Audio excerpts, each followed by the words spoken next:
When you play on the wall of sound, the sound system is part of the instrument. You can play the simplest kick drum and a hi-hat and a clap, and it has such a massive impact. You can hear all the little subtleties, all those little layers and pieces suddenly come alive. It's sonic in its vibration, and then it's something you feel.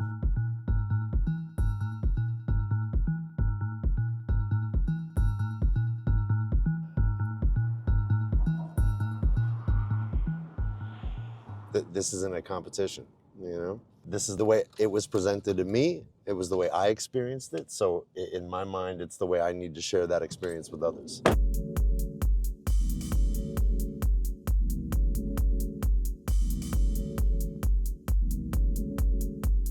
I kind of feel this brotherhood with the people I've met in LA over the years, because I feel like they came up under the same guise. They came up under the same feeling. They built the same energy in the same community. And then, you know, fast forward to today, a lot of people would say like the American scene is thriving again, and I would say that LA is at kind of the forefront of one of those cities.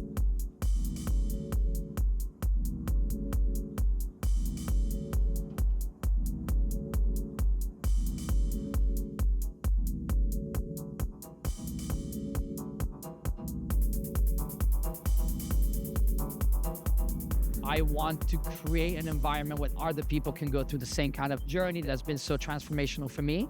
I'm Marco Sgalbazzini. I am the founder of Synthetic Minds and partner at WORK Presents in Los Angeles. You know, unofficially, he sort of became a little bit of a mentor to me because he has a very deep experience as a promoter, as an event curator.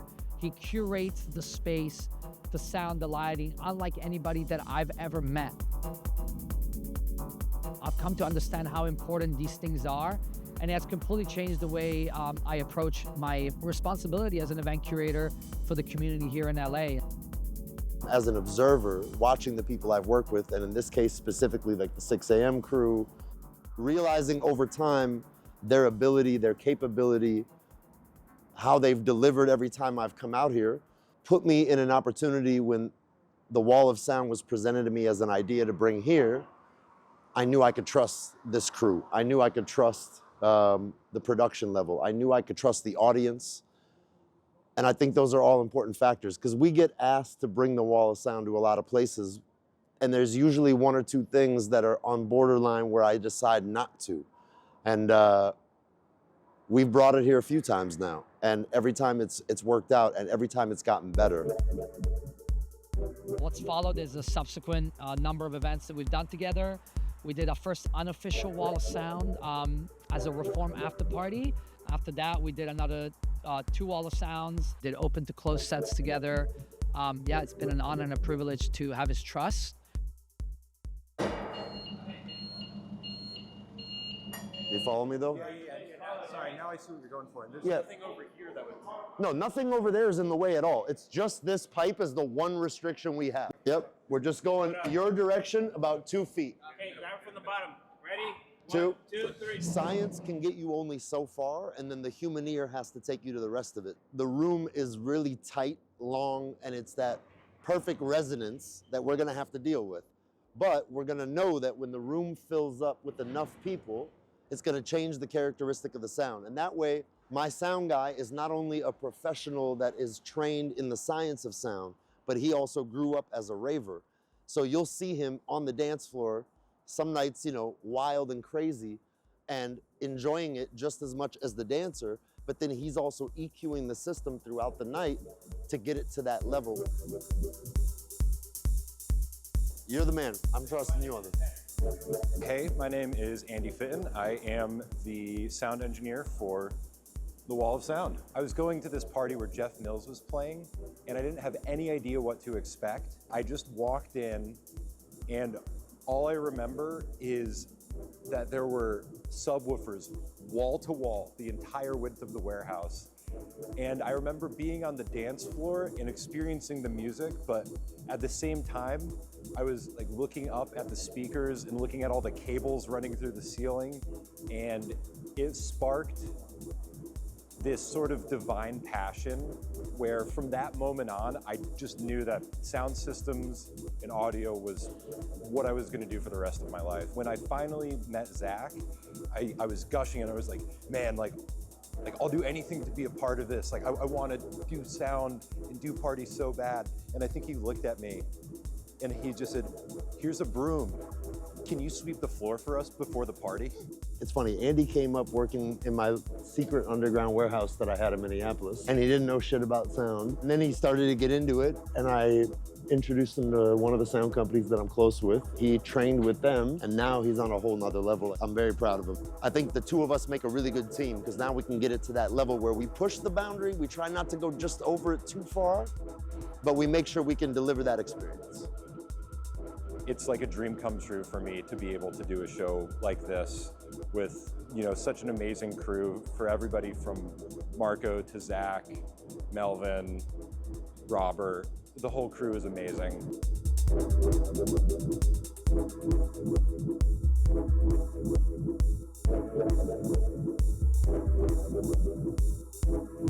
Now we've even added the next element. I was always so focused on sound that lighting was kind of my secondary control that I wasn't really overwhelmed with. To me, I was like, just turn off the lights, put a strobe up, put a red light on, and we're good. But I started to realize as we got the sound perfect, that there was still something missing.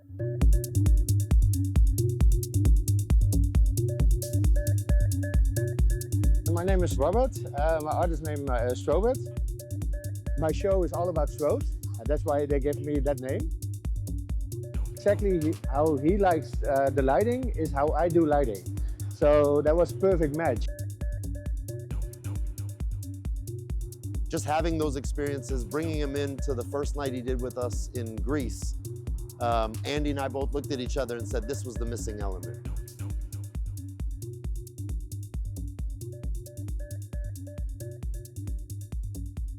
This one, because we've got our sound guy, our lighting guy, we've got the team here working with us, tonight's set to be even better than the other ones.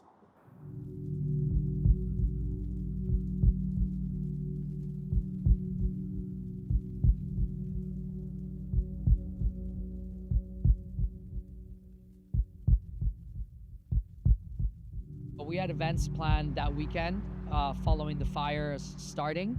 And of course we had to make the choice to not do them because it just didn't feel right. Didn't feel right to promote shows, to try to sell tickets.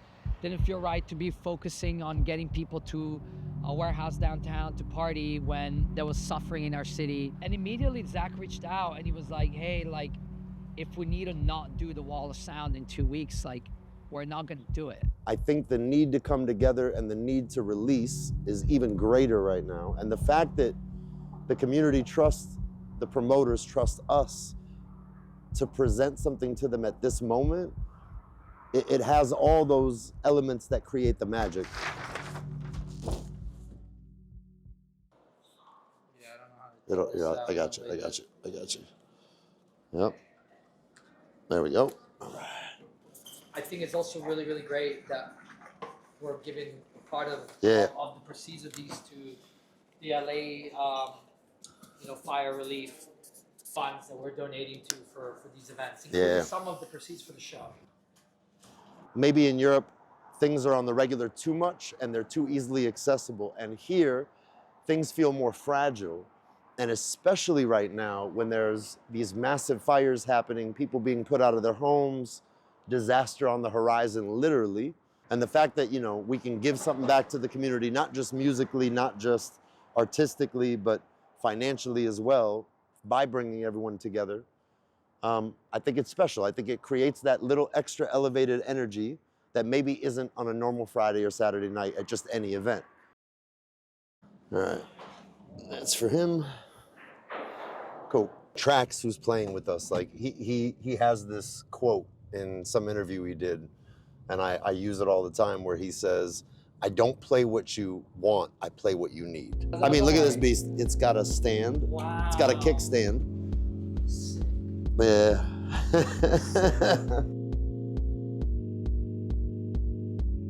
This mixer was specifically requested by Traxx because this is what he uses at home. This is his favorite home comfort setup. And we figured if we're gonna invite him and want him to be comfortable, we're gonna give him what he wants. So this is a very old Newmark from the 80s, a Japanese edition Newmark, really hard to find these days.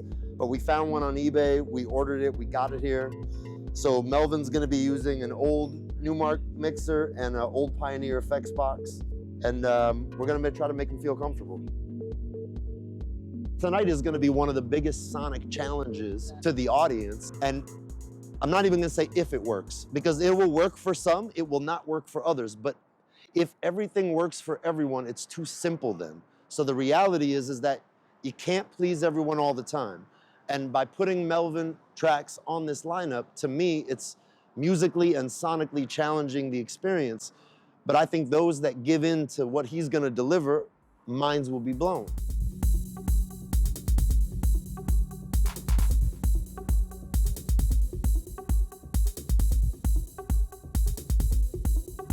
There's something about controlled chaos that makes things interesting, and having a real underground, and I think LA has that, gives you that controlled chaos.